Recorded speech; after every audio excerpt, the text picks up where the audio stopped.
মরণের সাথে কি তারা বিজয় হয়েছে না পরাজয় হয়েছে?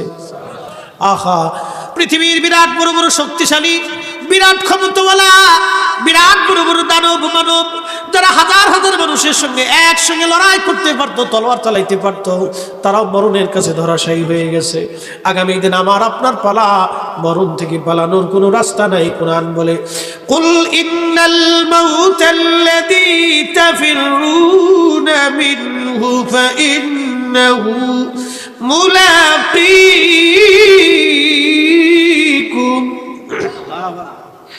হুজুর আপনি বলে দেন, এই মরণ থেকে আমার কোনো বান্দা পালাইতে পারবে না। সে যেখানেই লুকাক না কেন, যত দূরেই যাক না কেন, মরণ থেকে পালানোর তার কোনো রাস্তা নাই। একবার জোরে বলা যাবে কি সুবহানাল্লাহ? আল্লাহুম্মা সাল্লি আলা সাইয়্যিদিনা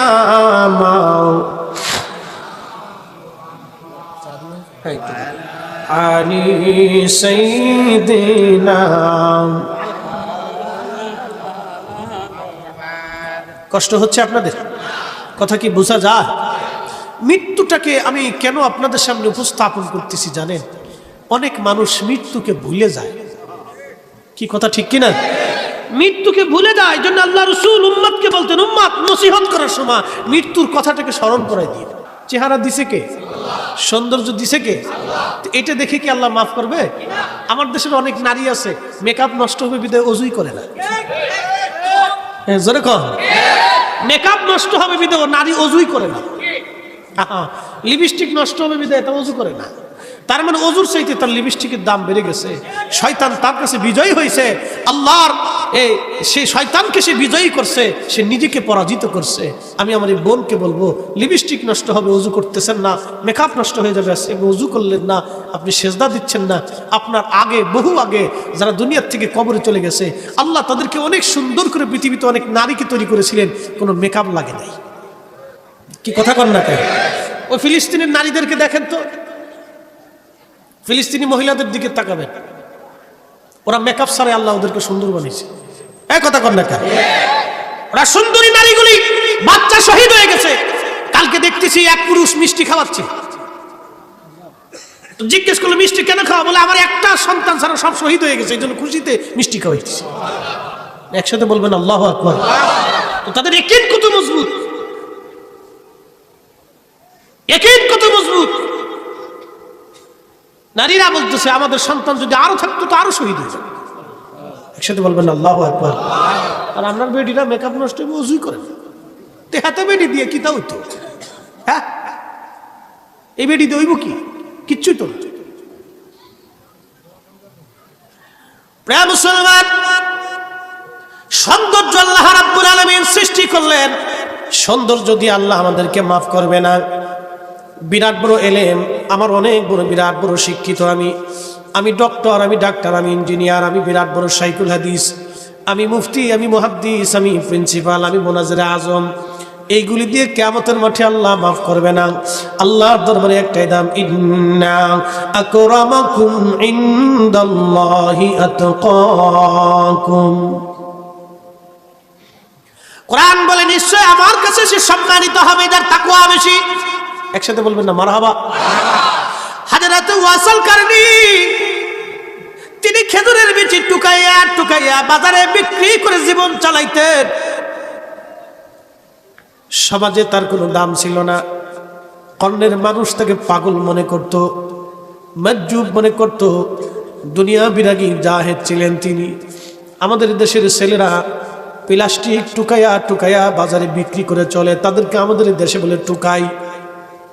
কথা ঠিক কিনা? টুকাই বাচ্চাদের সমাজে কোনো দাম আছে? নাই। কিছু মানুষ আছে দেখবেন টুকাই, 4 পয়সাও সমাজে তার দাম নাই, রাষ্ট্রে তার দাম নাই, এসপি ডিসি অফিস ওসি অফিসে তার কোনো মূল্য নাই, সরকারি বেসরকারি অফিস আদালতে তার কোনো 4 পয়সাও দাম নাই। নবী বলতেছেন, উম্মত রে, আমার উম্মতের মধ্যে এমন কিছু বান্দা থাকবে যাদের কোনো দাম থাকবে না, কিন্তু শোনো আমার এই বান্দাগুলি আল্লাহর দরবারে কিছু, আমি আল্লাহর দরবারে কিছু চাইতে দেরি হবে, আমার রব আমার মালিক তাদেরকে খালি হাতে ফেরায় না, আমার আল্লাহ তাদের দোয়াগুলি মঞ্জুর করিয়া নেয়। এটা তো ওয়াসিল কারনী রাদিয়াল্লাহু আনহু খেজুরের বিচি টুকাইতেন, ছেলেরা খেয়ে খেয়ে রাস্তায় ফেলে দিত। ওই বিচিগুলি টুকায় টুকায় টুকায় টুকায় সারাদিন যা টুকায় পাইতেন এগুলি কিছু টুপলার ভিতরে নিয়ে বাজারে নিয়ে বিক্রি করতেন। বিক্রি করিয়া যে কয়টা খেজুর আসতো এগুলি নিয়ে এসে তিনি সন্ধ্যাবেলা ইফতার করতেন, কিছু খেজুর তিনি সেহরির জন্য রেখে দিতেন। একসাথে বলবেন আল্লাহু আকবার। নবী বলেন, ওমর তুমি যদি এই ব্যক্তিরে পাও তো তোমার মাগফিরাতের জন্য তার কাছ থেকে দোয়া চাইয়ে নিবে, আর তাকে বইল আমার গুনাহগার উম্মতের জন্য দোয়া করতে, আমার ওয়াইস দোয়া করতে দেরি হবে, আমার উম্মতের গুনাহ মাফ করতে আল্লাহ দেরি করবে না। বুঝার দরকার। ইমাম জৌজি উয়ুনুল হিকায়াতের মধ্যে তিনি লিখতেছেন যে কিয়ামতের মাঠে আল্লাহ সবার হাসর নাসর হয়ে যাবে, বিচার আচার শেষে কেউ জাহান্নামে কেউ জান্নাতে। তো আল্লাহ কাউকে জান্নাতে সবারে দেওয়ার পরে ওয়াসাল কারনীকে হাসরের মাঠের এক পাশে দাঁড়া করে রাখবে। তো ওয়াসাল কারনী বলবে, রব সবারে জান্নাতে দিয়ে দিলা, আমাকে দাঁড়া করে রাখছো। বলে, ওয়াইস তোমাকে দাঁড়া করে রাখছি এই জন্য, সবাইকে জান্নাতি দিয়ে দিছে, এখন তুমি আমার এই গুনাহগার বান্দাদের মধ্যে যাকে সুপারিশ করবে, যাকে ক্ষমার কথা বলবে, আমি আল্লাহ তার মাফ করে দেব। আমি তোমাকে দাঁড়া করে রাখছি সুপারিশ করার জন্য। একসাথে বলা যাবে আল্লাহু আকবার। আরে নবীর গোলামের হালত যদি এটা হয় তো রাসূল কারীমের হালত কি হবে? নবীর গোলামের ইজ্জত যদি এটা হয় তো রাসূলুল্লাহর ইজ্জত কেমন হবে? ওই নবীর ইজ্জতের মহান সম্মানে যারা চুল পরিমাণ ছোট আর খাটো করে দেখবে, আল্লাহর কসম করে হলো বাপ হলেও তাকে চেনা যাবে না। কথা ক্লিয়ার না ভেজাল আছে? ক্লিয়ার। আল্লাহ হাসরের মাঠে দাঁড়া করে রাখবে। আল্লাহ সবাই জান্নাতি দিল, আমাকে দাঁড়া করে রাখছে। তোমাকে দাঁড়া করে রাখছে একটা কারণে, তুমি যাকে সুপারিশ করবে আমি আল্লাহ তাকে মাফ করে দেব। ওই কষ্ট দেওয়ার জন্য দাঁড়া করাই না, তুমি চাও আমি আল্লাহ দিয়ে দিই।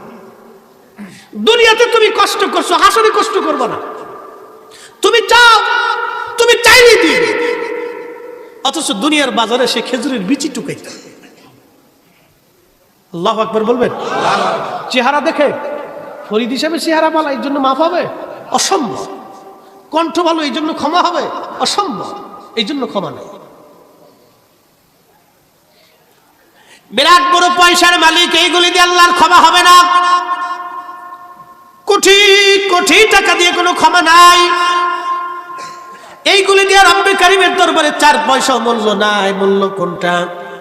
আল্লাহ বলতেছেন, আল্লাযীনা আমানু ওয়া কানু ইয়াত্তাকুনা লাহুমুল বুশরা ফিল হায়াতিদ দুনিয়া ওয়া ফিল আখিরাহ। একবার জোরে বলা যাবে কি মারহাবা? আমার কথা বুঝতে কি কারো কোনো অসুবিধা হচ্ছে? তাহলে ইনশাল্লাহ কিছু সময় বসা যাবে না? যাবে, একটু বসে। এখন প্রশ্ন রাখতে পারেন, হুজুর আমরা তো জীবনে অনেক ভুল করছি, গুনাহ করে ফেলছি, অপরাধ করে ফেলছি, এখন আমাদের উপায় কি? হ্যাঁ, গুনাহটা 2 ধরনের, একটা গুনাহে সাগীরা আর একটা গুনাহে কাবীরা। সগীরা মানে ছোট ছোট গুনাহ, কাবীরা মানে বড় বড় বড় বড় গুনাহ। জেনা করছেন কবিরা গুনাহ হবে, মিথ্যা বলেছেন কবিরা গুনাহ হবে, এরপরে নামাজ ছেড়ে দিয়েছেন কবিরা গুনাহ হবে, রোজা ছেড়ে দিয়েছেন কবিরা গুনাহ হবে। এইরকম আমাদের জীবনে অনেক কবিরা কবিরা গুনাহ হয়ে যায়, অনেক বড় বড় কবিরা কবিরা গুনাহ আমরা জীবনে করে ফেলি। প্রশ্ন রাখবেন, হুজুর কবিরা গুনাহগুলি আমরা কি করে মাপ পাবো? কি করে আমরা ক্ষমা পাবো? এই অপরাধগুলি কি করে মার্জনা হবে? সগীরা গুনাহগুলি কেন কিভাবে মাফ হয় জানেননি? আপনি আজকে মাহফিলে আসার আগে ওযু করে আসছেন, এই ওযু করার সময় আপনার ওযুর পানির সঙ্গে সগীরা সগীরা গুনাহগুলি আল্লাহ ঝরাইয়া নিয়া ওযুর পানির সঙ্গে আল্লাহ পাক এই গুনাহগুলি ফালাই দিছে। চিৎকার মেরে বলেন না সুবহানাল্লাহ। মসজিদে ওযু করে নামাজে গেছেন, আপনি নামাজ পড়েছেন, আজকে জুমার নামাজ। আগামী জুমার নামাজ যারা পড়বেন, এই সপ্তাহের মধ্যে যত সগীরা গুনাহ হবে, আজকে জুমা পড়ছেন, আগামী জুমা পড়বেন, যদি আগামী জুমার নামাজ আপনি আদায় করেন, এই সপ্তাহের মধ্যে যত সগীরা গুনাহ হয়েছে, আমার মালিক আমার মাওলাই জুমার নামাজ আদায় করার জন্য আপনার জীবনের সগীরা গুনাহগুলি আল্লাহ মাফ করে দিবে। আর একটু জোরে বলেন সুবহানাল্লাহ। সগীরা মানে ছোট ছোট গুনাহ, ছোট ছোট গুনাহ। আমরা হাসতে হাসতে অনেক গুনাহ করি, হাসতে হাসতে রসিকতায় ঠাট্টা মশকরাতে অনেক গুনাহ করে ফেলি। এগুলো ছোট ছোট গুনাহ, এগুলো আমাদের জীবনে হবে, ছোট ছোট গুনাহ হবে, হয়ে যায়। শ্রোতা বক্তা এখান থেকে কেউ মুক্ত না, কবিরা গুনাহ হয় কেউ মুক্ত না। ওলি আল্লাহরা হলো মাহফুজ, আল্লাহ তাদেরকে গুনাহ থেকে হেফাজত করিয়া মাহফুজ করে রাখে। আর নবী আলাইহিস সালাম হচ্ছে মাসুম, বেগুনাহ, তাদের জীবনে কোনো গুনাহ নাই, কোনো খাতা নাই। একসাথে বলবেন সুবহানাল্লাহ। নবীরা কি মাসুম।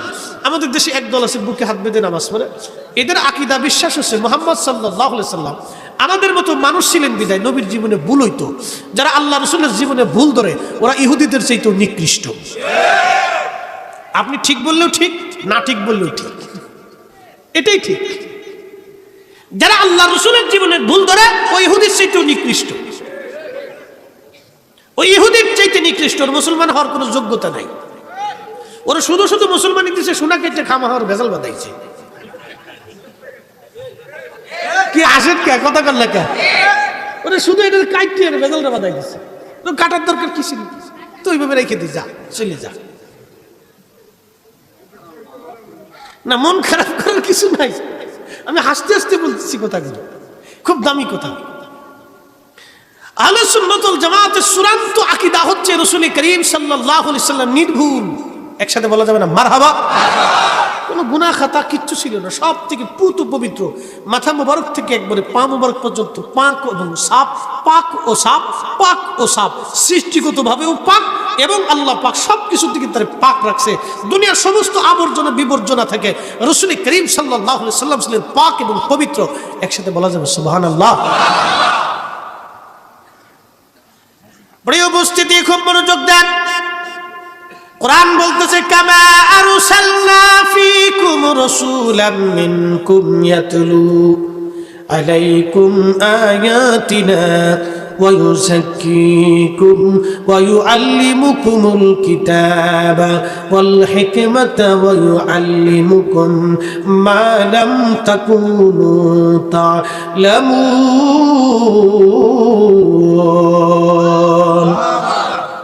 কোরআনের উপরে কোন দলিল আছে? কোরআনের উপরে কোন বিশুদ্ধ প্রমাণ আছে? আরে সিএস বিএস এসএস যাই বলেন না কেন, আল্লাহর কালামের উপরে কোন দলিল নেই। কারণ কালাম তো আল্লাহর জবাব নিঃসৃত বাণী। রব বলেছেন, মালিক আল্লাহ বলেছেন, আল্লাহ কামা আরসালনা, আপনাকে পাঠিয়েছি হে নবী, আপনাকে আমি আল্লাহর পক্ষ থেকে পাঠিয়েছি। ফীকুম রাসূলাম মিনকুম ইয়াতলু আলাইকুম আয়াতিনা, আমি আপনাকে তাদের মধ্যে পাঠিয়েছি এই কারণে যে আপনি আমার আয়াত সমূহ, আমার কথা সমূহ আপনি তেলাওয়াত করে, আবৃত্তি করে, পুনরাবৃত্তি করে আপনি আপনার জবান দিয়ে তাদেরকে শোনাবেন যে আমি আল্লাহ কি বলেছি, আমি কোনটা হালাল কোনটা হারাম, কোনটা বিধান আইন প্রণয়ন করেছি, আমি কি নিষেধ করেছি আর আদেশ করেছি। হে নবী, আপনি আপনার উম্মতকে জানাবেন, শিখাবেন, শোনাবেন। ওয়ায়ুযাক্কিকুম, পবিত্র বানাবেন, পাক বানাবেন, সাফ বানাবেন, কুফরি থেকে তাদেরকে পবিত্র বানাবেন। একসাথে বলা যাবে সুবহানাল্লাহ। প্রশ্ন করি, জবাব দেন। ওযু কি পানি দিয়ে করেন না পেশাব দিয়ে করেন? তো পেশাবে দোষ করলো কি? জোরে বলেন, আরো জোরে বলেন। এই তো বুঝে গেছে, পেশাব পানির মতোই, কিন্তু এটা না পাক। পানি পাক, পাক দিয়ে আপনি নিজেকে পাক বানান। কথা ঠিক কিনা? পানি পাক, পাক দিয়ে আপনি নিজেকে পাক বানান। এখন ধরেন আপনি যেই জগের ভিতরের পানি দিয়ে ওযু করবেন, সেই জগের পানির ভিতরে যদি কিছু পেশাব মিশানো থাকে, জোরে বলেন, তাহলে এই পানি দিয়ে ওযু করা যাবে? পানি লাগবে পাক ও স্বচ্ছ পবিত্র। আল্লাহ বলতেছেন ওয়ায়ুযাক্কিকুম, হে নবী, উম্মতকে আপনি পবিত্র বানাবেন। এখন যে নবী নিজেই যদি পবিত্র না হয় তো উম্মত পবিত্র কেমনে করবে? তাহলে এখন আপনাদের কাছে প্রশ্ন, নবী পাক না না পাক? জোরে বলেন, পাক না না পাক? পাক না না পাক? পৃথিবীর কোটি কোটি মোল্লা যদি ফতোয়া দেয় যে রাসূলুল্লাহ পাক না, তাহলে ওই ফতোয়াকে লাথি মারতে হবে, আল্লাহর কথাকে মেনে নিতে হবে। আল্লাহর কথাই সত্য, আল্লাহর কথাই ঠিক, আল্লাহর কালামই ঠিক, আল্লাহর কোরআনই ঠিক। কথা বলেন ঠিক না বেঠিক? কথা ক্লিয়ার না ভেজাল আছে? একবারে পরিষ্কার। ويعلمكم الكتاب والحكمة ويعلمكم ما لم تكونوا تعلمون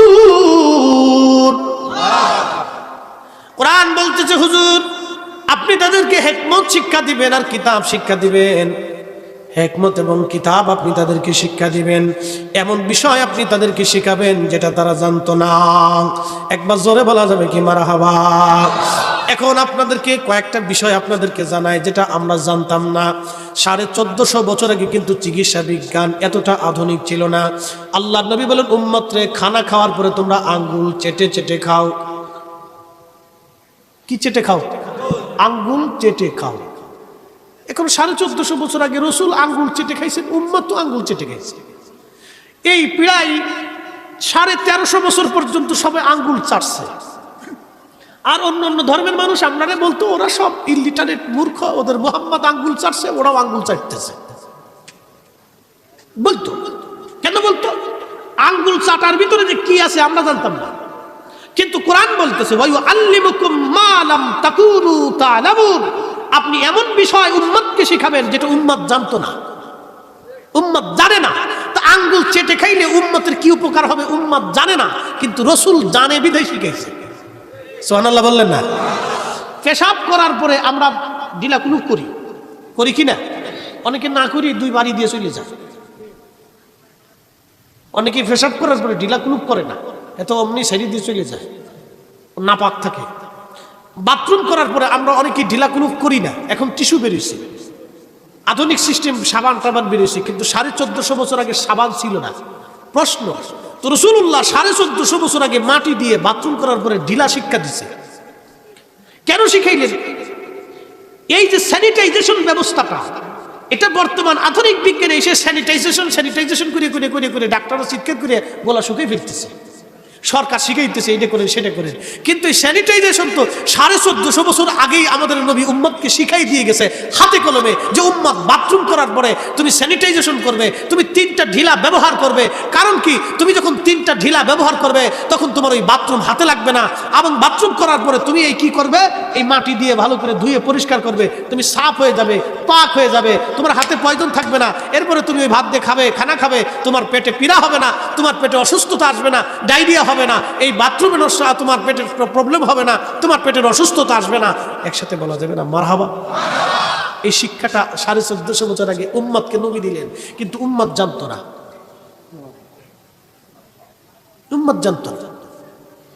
আমার দিকে তাকায় আগের মানুষ কয়জন ঠিক মতো মেসাক করছে অনেকেই তো 3-4 দিন 5 দিন 7 দিন 8 দিন 10 দিন দাঁতই বাঁচছে আগের যুগে আল্লাহর নবী আসলেন উম্মতকে নবীজি শিক্ষা দিয়ে বলেন আমার উম্মত তোমাদেরকে একটা বিষয় আমি শিক্ষা দিলাম কি শিখাইলাম শিক্ষাটা হলো প্রত্যেক 5 ওয়াক্ত নামাজের আগে ওযু করার আগে আল্লাহর নবী নিজে মেসাক শিক্ষা দিলেন একবার জোরে বলা যাবে কি মারহাবা এই যে মেসাক আপনি করবেন ব্রাশ করবেন আপনি মেসাক করবেন এখন তো ব্রাশ হয়েছে ওষুধ হয়েছে এই যে আপনার ওই যে কি বলে পেপসোডেন্ট বলা হয় পেস্ট বলা হয় পেস্টটা এক ধরনের ওষুধ জাতীয় এটা মুখের মধ্যে দিলে ফেনা হয়ে যায় এবং মুখের পয়জনগুলি এবং এই আপনার আবর্জনা বিবর্জনাগুলি বের করে দিয়ে আপনার মুখটাকে পরিষ্কার করে দেয় 1450 বছর আগে কোনো পেস্ট ছিল না আল্লাহর নবী উম্মতকে শিখাইলেন উম্মত প্রত্যেক 5 ওয়াক্ত নামাজের আগে তুমি মেসাক করো এই জন্যই তুমি মেসাক করবা তোমার পেটে পীড়া হবে না অসুস্থতা হবে না তোমার মুখে দুর্গন্ধ হবে না তোমার মুখ পবিত্র থাকবে তোমার হাত পবিত্র থাকবে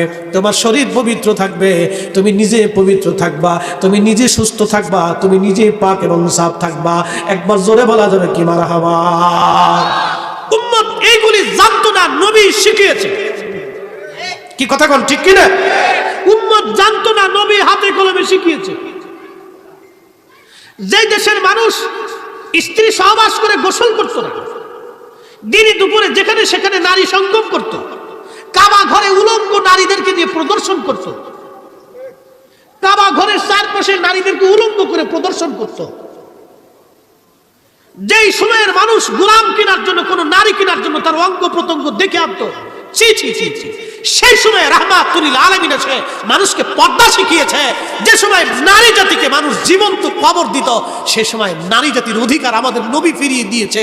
আজকে 1450 বছর পরে এসে আমার দেশের মেয়েরা জিন্সের প্যান্ট পরে আর গেঞ্জি গায়ে দিয়ে পিছনে উন্না দিয়ে সেরি থাকে, মেয়ে থাকে আগে, উন্না থাকে পিছে পিছে, ও দেখাচ্ছে আমার নারী অধিকার। এটা নারীর অধিকার না, এটা নারীর ইজ্জত হরণ। কথা কর ঠিক না বেঠিক? কেন যেটা নারীর অধিকার? 1450 বছর আগে রাহমাতুল লিল আলামিন নারীর অধিকার দিয়েছে। আপনি কল্পনা করতে পারবেন যখন নারীদেরকে পণ্য হিসেবে ব্যবহার করা হতো, পণ্য। এক সাহাবী এসে বলতেছি, ইয়া রাসূলুল্লাহ, আমি আমার নিজের 8টা কন্যা সন্তানকে জীবন্ত কবর দিছি। অ্যাটেনশন, আমার দিকে তাকা। কয়টা কন্যা সন্তান? আল্লাহ রাসূল বললেন, তোমার কি কোনো সন্তান কবর দেওয়ার সময় মায়া লাগে নাই?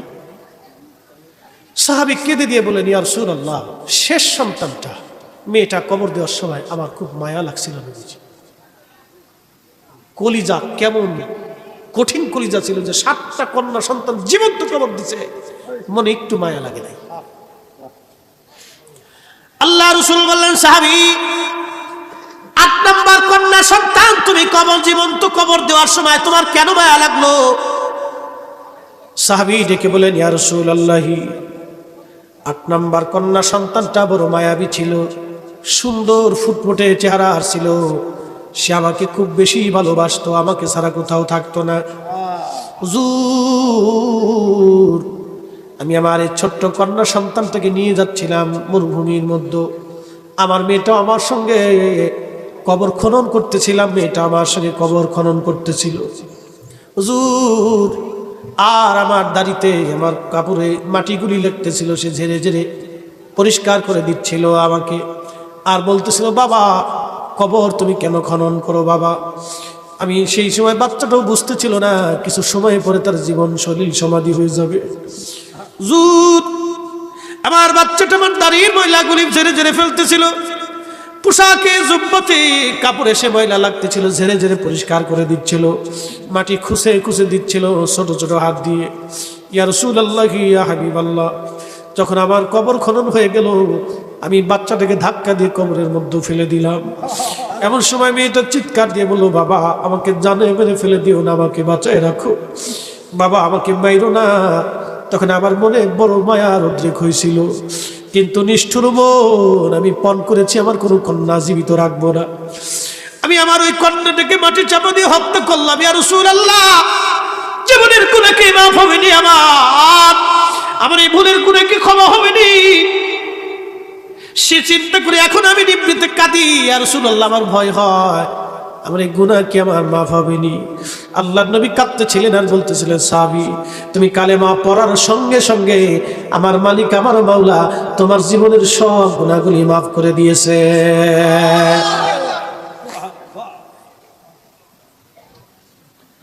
নারী জাতির অধিকার যিনি দিয়েছে তিনি রাহমাতুল লিল আলামিন।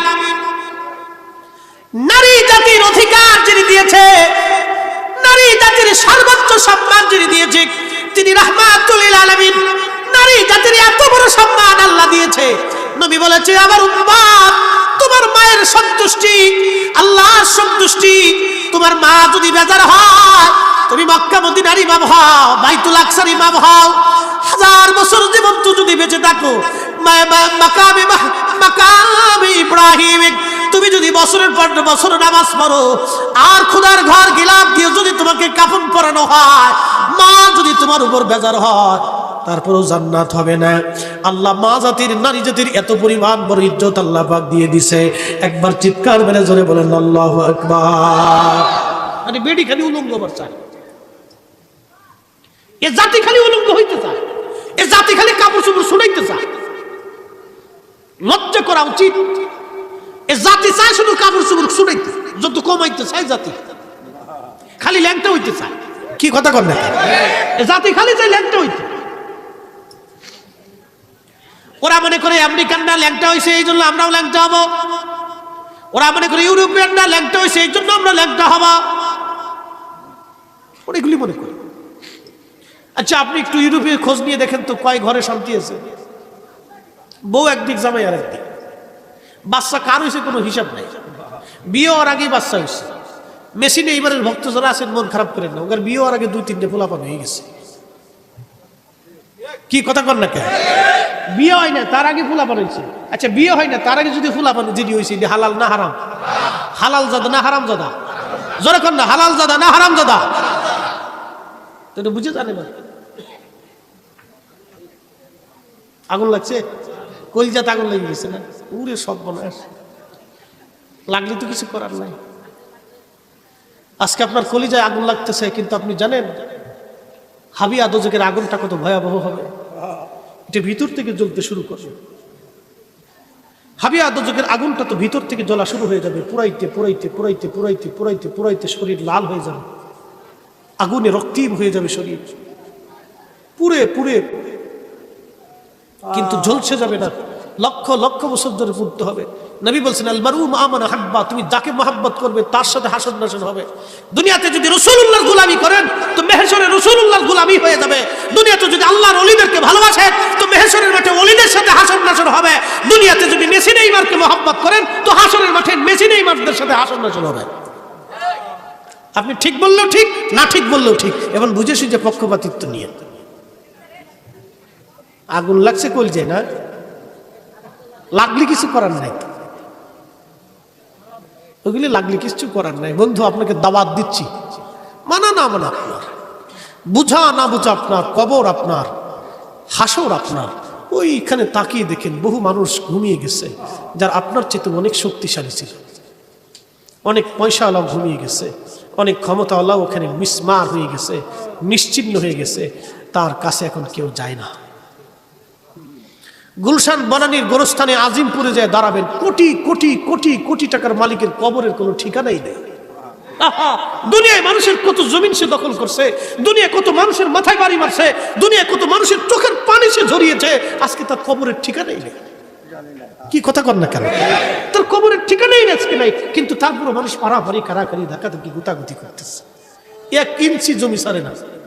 আমার মসজিদের এক মুসল্লি, আই আফসোস, 1 ইঞ্চি জমি বলা হলো 1 ইঞ্চি মসজিদ না হয় একটু বেশি চলে গেছে, আপনি 2 ইঞ্চি একটু ছেড়ে দেন না। সে মসজিদের উপরে তার দেওয়াল গেঁথে দিল, 2 ইঞ্চি ছাড়ল, 2 ইঞ্চি সে ছাড়ল। আমি শেষে কমিটিকে বললাম দুঃখ করার কিছুই নাই, বান্দা গাছে গাথো, ঘর তো আল্লাহর, ফয়সালাটা উনি করুন, এখানে আমার চিন্তার কোনো কারণ, মন খারাপ করেন। ওনাকে এত মানুষ বোঝানোর পরেও যদি বুঝে নাই তাহলে আর দরকার নেই। এরকমও মানুষ আছে। প্রিয় হাজিরিন, 1 ইঞ্চি জমি ছাড়তে চায় না, 1 ইঞ্চি না ছাড়া যাবে না, না ছাড়া যাবে না, ছাড়েন, অসুবিধা নেই, তো নিয়েই থাকেন, কবরে চলে যান। আজিমপুরে গুলশান বনানী গুরুস্থানে কত ভিআইপি কবরে চলে গেছে, ছাতা শিয়াল কুত্তা কেউ দেখতেও যায় না। কথা বলেন না কেন? ঠিক না, দেখতে যায় না। কিন্তু 800 বছর ধরে শাহজালাল আলী আমিনী মুজাররিদি রাহমাতুল্লাহ আলাইহি ঘুমিয়ে গেছে। 800 বছর ধরে মানুষ তার জিয়ারতে নতজানু হয়ে বসে বসে কাঁদতে থাকে, দোয়া করতে থাকে। কথা বলেন ঠিক না?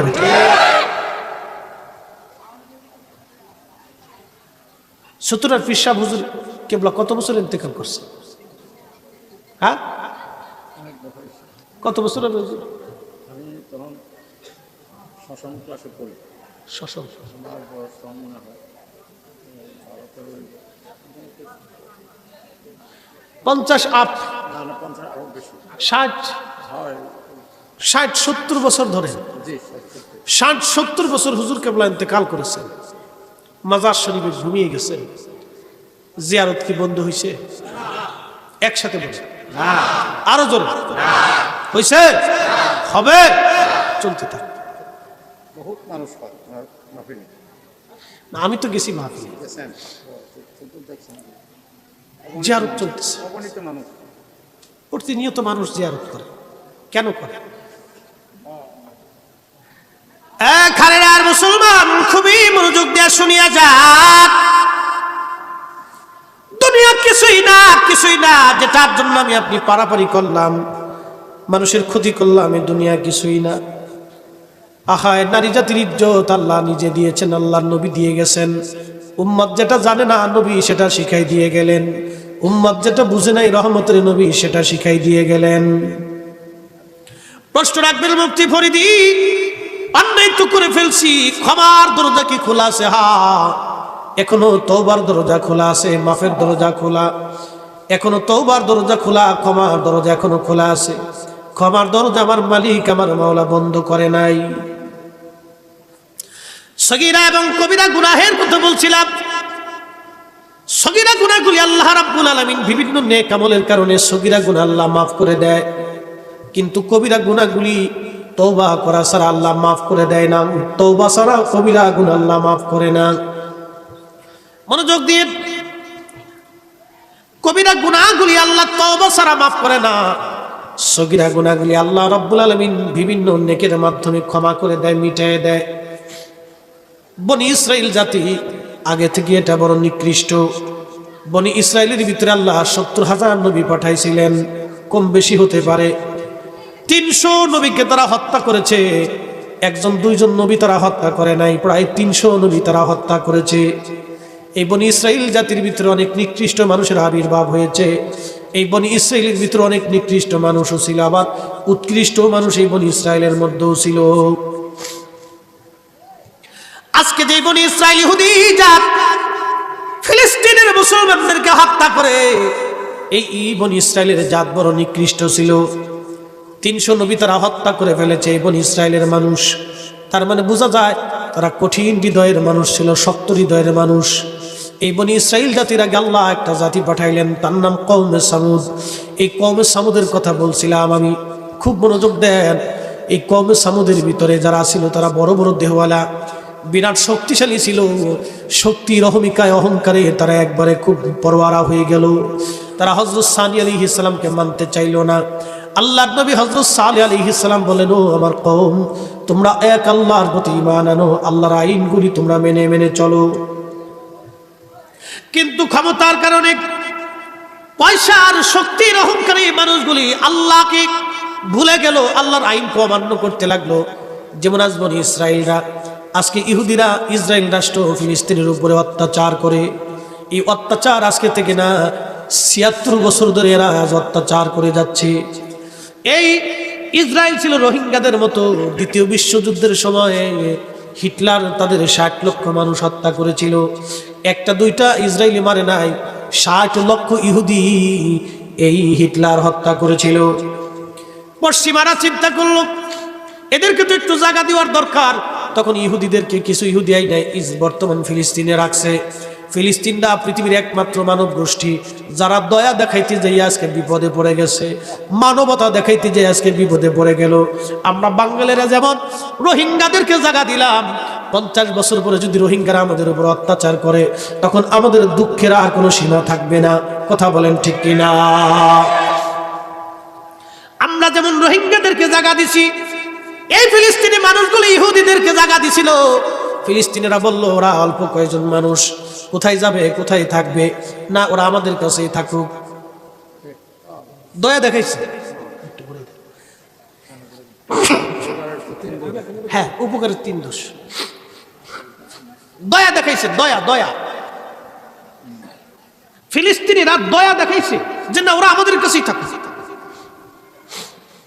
আমরা যেমন রোহিঙ্গাদেরকে দয়া দেখাইছি, ফিলিস্তিনিরা এরকম ইসরায়েলিদেরকে দয়া দেখাইছিল।